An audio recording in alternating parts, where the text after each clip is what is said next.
के दूसरे संतान थे, 5 भाई और 1 बहन, उसमें दूसरे नंबर के संतान थे।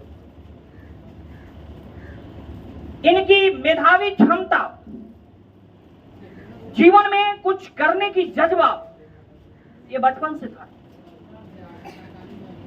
ये अपने लक्ष्य को सदैव अपने सम्मुख रखते थे। ऐसा नहीं है कि बचपन से ही बहुत स्ट्रांग थे, ऐसा नहीं था। एक साधारण ब्राह्मण परिवार में इनका जन्म हुआ और जन्म के पश्चात ये 8 वर्ष तक वहीं पढ़े और उसके बाद जो है मिशनरी कॉलेज में गए। वहां से पढ़कर इन्होंने दर्शन से एमए तक की पढ़ाई कंप्लीट की और पढ़ाई कंप्लीट करने के तत्पश्चात ये मैसूर में 1918 में जो है मैसूर महाविद्यालय में जो है ये प्राध्यापक, सहायक प्राध्यापक के पद पर नियुक्त हुए। इन्होंने शिक्षा को अपनाया। इनका जीवन का एक ही सार था, दर्शन जैसे शास्त्र को इन्होंने इतने सरल रूप से सबके सम्मुख रखा कि वैसे सरल तरीका में आज तक कोई नहीं रखा था।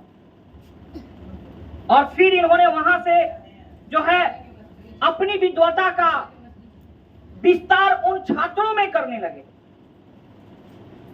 मैं आपको बता दूं कि वे उपराष्ट्रपति और राष्ट्रपति बन तो गए, लेकिन फिर भी अपने आप को शिक्षा से दूर नहीं रख पाए।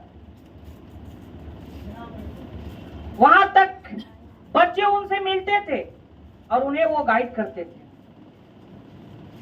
मैं इनके जीवन को थोड़ा आगे बढ़ाते हुए बता दूं कि इन्होंने जब उपराष्ट्रपति और फिर राष्ट्रपति का जब पद संभाला तो अपनी दायित्वों को बहुत ही बारीकी से निभाया। 1962 में आप शायद जानते होंगे कि भारत चीन का युद्ध भी हुआ था। उस युद्ध के पश्चात शांतिमय वातावरण स्थापित करने में इनकी बहुत बड़ी भूमिका रही है। जीवन में एक एक संघर्षों को झेलते हुए कभी अपने आप को परास्त, कमजोर, लाचार, बेबस नहीं समझे। आपको मैं बता दूं कि जब मिशनरी कॉलेज में पढ़ रहे थे, विज्ञान, गणित और ये जो है दर्शन में, वहां भी ये निचले स्तर पर इतनी माने बारीकी से उसे हल करते थे कि वहां शिक्षक उनसे इतना प्रभावित हुए कि उनके लिए छात्रवृत्ति की व्यवस्था मिशनरी कॉलेज से ही मिलने लगा। और तब क्या कहें, वो जहां तक पढ़ाई पूरी किए हैं सब जगह उन्हें छात्रवृत्ति मिली है। तो जज्बा अगर हमारे पास हो, अगर हम जज्बा अगर रखते हो, तो लक्ष्य को रोकने के लिए, हमें अपने लक्ष्य तक पहुंचने के लिए कोई भी बाधा, कोई भी समस्या जो है हमें रोक नहीं सकती। बस मन में जज्बा होना चाहिए जो इनके मन में था। और मरते मरते तक ये अपने जन्मदिन को शिक्षक दिवस के रूप में लोगों के सम्मुख रखे कि नहीं, मेरा जन्मदिन आप मुझे व्यक्तिगत रूप से क्यों मनाइएगा, आप मेरे जन्मदिन को पूरे भारतीय, पूरे विश्व के शिक्षक के रूप में आप उसे मनाइए, शिक्षक दिवस के रूप में मनाइए। तो अपने जन्मदिन को शिक्षकों के लिए समर्पित करने वाला व्यक्ति डॉक्टर सर्वपल्ली राधाकृष्णन एक महान व्यक्ति थे। तो आज के दिन यदि हम इनको स्मरण कर रहे हैं, बल्कि आगे के मार्ग बताती है। पर हमें अंदर ये होना चाहिए कि हम उन परिस्थितियों से लड़ने के काबिल रहें, हम उनसे लड़ें। ये हमारे अंदर होना चाहिए, जो इनकी पूरी जीवन कथा हमें सिखाती है। इसी क्रम में मैं आगे बढ़ते हुए आप सबों से एक बात और कहना चाहूंगा कि गुरु का सम्मान ईश्वर भी किया है, परिस्थितियां भी करती है, समय भी करता है, चारों दिशाएं भी करती है। क्योंकि अगर किसी को इन परिस्थितियों को, सभी को अगर किसी ने परास्त किया है, तो सरल भाषा में इतना ही समझे कि वो गुरु है। अगर गुरु के मार्गदर्शन में अगर आप आगे बढ़ें तो निश्चित रूप से आप अपनी सफलता को प्राप्त करेंगे। मेहनत आपकी है, लगन आपकी है, क्षमता आपकी है। गुरु मार्गदर्शक होता है और उसी मार्ग पर यदि आप चलें तो आप बेहतर बन सकते हैं। हर जगह हमें देखने को मिलता है कि गुरु अपने शिष्यों के लिए एक दीपक की समान जलता है। सदैव जलता है और हर क्षण जलने के लिए तत्पर रहता है। लेकिन कहीं कहीं हमें देखने को मिलता है कि शिष्य भी जलने के लिए तैयार नहीं होते, गुरु के साथ चलने के लिए तैयार नहीं होते, उनके पथ पर चलने के लिए तैयार नहीं होते। उन्हें इस चमक दमक के वातावरण में ऐसे लगता है ये दुनिया ही सब कुछ है, इसमें जो दिख रहा है वही उजाला जो है हमारे लिए सब कुछ है। उजाला तो सब कुछ नहीं है, लेकिन हाँ, शिक्षा का उजाला अगर आपके जिंदगी में है तो ये सारी उजाला, ये सारी वातावरण जो है सब आपके अधीन है, अगर आपके पास शिक्षा हो। और शिक्षा का पथ कहीं ना कहीं गुरु से होकर ही जाता है। तो इसलिए जीवन में सदैव गुरु का आदर करना सीखना चाहिए। अगर आज हम इस मंच से बोल रहे हैं, इस मंच के काबिल अगर किसी ने हमें बनाया है तो भी गुरु ही है। अगर हम आज आपको कुछ बता पा रहे हैं तो मुझे भी कोई बताया है, तो हमने गुरु का सम्मान किया, पचिन्यों पर चला, आगे बढ़ा, हमने लक्ष्य को प्राप्त किया। मैं आपको एक थोड़ा सा कहानी बताना चाहूंगा। आप दयानंद सरस्वती को जानते होंगे, हो सकता है कहीं पढ़े होंगे या उनके बारे में थोड़ा बहुत तो जरूर जानते होंगे।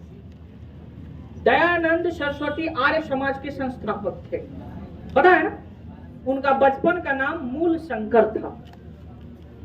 नहीं, मूल शंकर का जब जन्म हुआ उसके बाद जब वो शिक्षा दीक्षा के लिए गुरु ढूंढते हुए पहुंचे बिरजानंद के पास, शायद इनको जानते होंगे आप, संस्कृत के बहुत बड़े विद्वान, वैदिक समय के, बहुत प्राचीन समय के ये विद्वान माने जाते हैं। इनके पास पहुंचे तो जिससे भी इनका पता लिया तो बहुतों ने कहा कि उनके पास तुम नहीं पढ़ पाओगे, वो गुरु हैं पर थोड़ा कठोर है। सोच लेना, वो जो कहते हैं समय पर तुम पूरा नहीं करोगे तो बहुत मार पड़ेगी, दंड बहुत कठोर होता है उनका। सबने कहा, लेकिन ये बढ़ते रहे, आगे चलते रहे। जब उनके पास गए और बोले कि गुरु मैं आपके पास आया हूं, मुझे आपसे शिक्षा ग्रहण कर। वो दो बात बोले। पहला बात बोले कि तुम्हें सबसे पहले कि अभी तक जो तुमने पढ़ा है, कहीं भी पढ़ा है, जो भी सीखा है, उसको एक मोटरी में बांध दो और पानी में बहा दो, वो नहीं चाहिए। और मैं जो, दूसरी बात, मैं जो पढ़ाऊंगा, जो बताऊंगा, वो अगले दिन सुनूंगा और उसमें थोड़ी भी गलती बर्दाश्त नहीं होगी और उसके लिए तुम्हें कठोर दंड मिलेगा। तो इन्होंने कहा, सहर्ष कहा हंसते हुए, जी गुरु जी, वैसे ही हम करेंगे। और अगले दिन उनके पास पहुंचे शिक्षा लेने के लिए और उन्होंने शिक्षा दिया, पूरी शिक्षा दी। उन एक दिन की जो टास्क था उन्होंने दिया, वर्क दिया उन्हें और बोले कि अब इसे कल सुनिए। दयानंद सरस्वती अभी जितने गुरु से भेंट किए थे उन्हें कहीं ना कहीं लगा गुरु क्या है, थोड़ी याद करते हैं। उन्होंने रात भर पढ़ा और गुरु के सामने गए और वहां जाकर जब वो गुरु सुनने लगे उनसे कुछ गलतियां हुई, जहां एक गलती हुई वहीं रोक दिए और एक क्या कहते हैं छड़ी उठाई और खूब मारे। इतना मारे कि ऊपर से नीचे तक जो है लंबा लंबा लाल लाल, जानते हैं ना उसको क्या कहते हैं, हम अपनी भाषा में दोदोहरा कहते हैं उसको, पूरा मार। पैना अंत में टूट गया, पैना को फेंक दिए, गुरु हाँफते हाँफते बैठ गए। दयानंद सरस्वती उफ तक नहीं किए थे, पता होना चाहिए।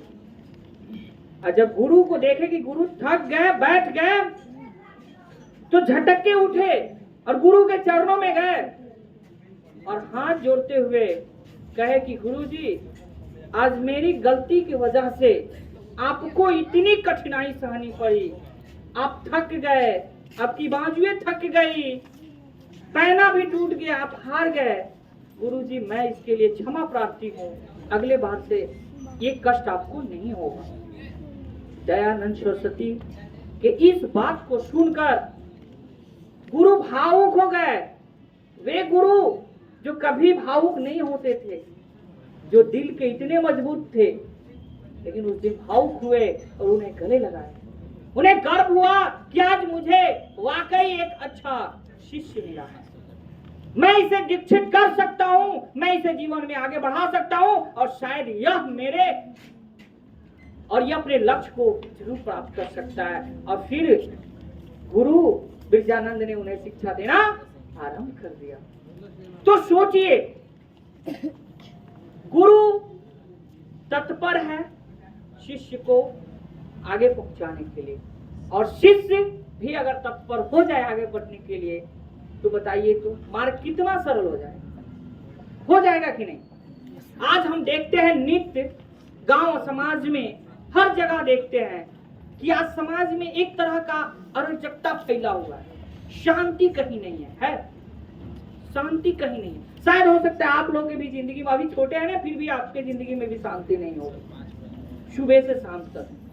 तो ऐसे अशांत वातावरण का एक ही देन है कि उचित सही व्यवस्थित शिक्षा ग्रहण न कर। इसलिए मुझे आज इस मंच से आपको संबोधित करते हुए ये बात बहुत विनम्रता से कहनी है कि जीवन में आप उचित सही व्यवस्थित शिक्षा ग्रहण कीजिए, और शिक्षा को सिर्फ मूल्य मत, एक मूल्य मापक ही मत बनकर रहने दीजिए, बल्कि उसे जीवन में उतारिए, गुरु का मार्गदर्शन प्राप्त कीजिए। हर गुरु आपके लिए हर समय 24 घंटा तैयार है, बस आप जहां खोजिएगा वहां गुरु प्रेजेंट है, हर शिक्षक प्रेजेंट है, बशर्ते आप जरूरत है कि आपको भी आगे बढ़ने की। तो उस लालसा से आप आगे बढ़िए, अपने मेहनत को बनाइए और आगे बढ़िए, मेरी यही कामना है। जय हिंद, जय भारत।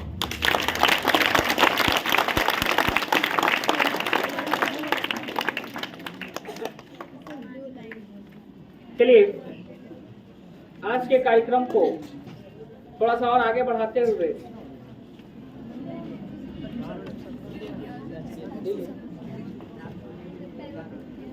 दिलीप सर को आमंत्रित कर रहे हैं कि कम समय ले, लेकिन बच्चों को जो है मार्गदर्शन करें, उन्हें आगे के लिए प्रेरित करें। दिलीप सर आइए।